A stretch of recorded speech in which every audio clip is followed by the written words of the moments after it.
عاشقان رسول کی دینی تحریک دعوت اسلامی کے تحت افریقی ملک موزمبیق کے شہر ماپوتو میں ہفتہ وار سنت و برے اجتماع کا انعقاد کیا گیا، جس میں قرب و جوار کے مختلف علاقوں سے بزنس کمیونٹی و مختلف شعبات سے وابستہ عاشقان رسول، جامعۃ المدینہ و مدرسۃ المدینہ کے اساتذہ کرام و طلبہ کرام سمیت مبلغین دعوت اسلامی کی شرکت ہوئی۔ نیز مفتی عبد النبی حمیدی مدثر ذلہ العالی اور رکن شورا حاجی محمد اطہر اتاری بھی موجود تھے۔ نگران شورا مولانا محمد عمران اتاری نے سنت و بھرا بیان کیا اور عشق و محبت بھرے انداز میں مدینہ شریف کا ذکر خیر کیا۔ راتیں بھی مدینے کی، باتیں بھی مدینے کی، جینے میں یہ جینا ہے کیا بات ہے جینے کی۔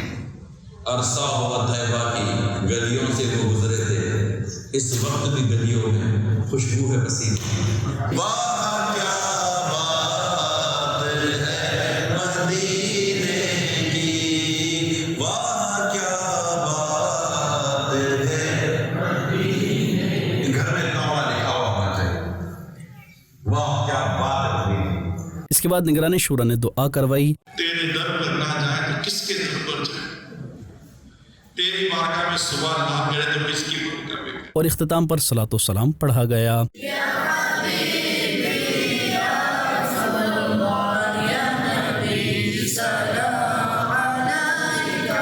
پھر سنت و برے اجتماع کے بعد عاشقان رسول سے ملاقات کا سلسلہ ہوا۔ ناظرین، آپ بھی اپنے علاقے میں ہونے والے ہفتہ وار سنت و برے اجتماع میں شرکت کیجیے۔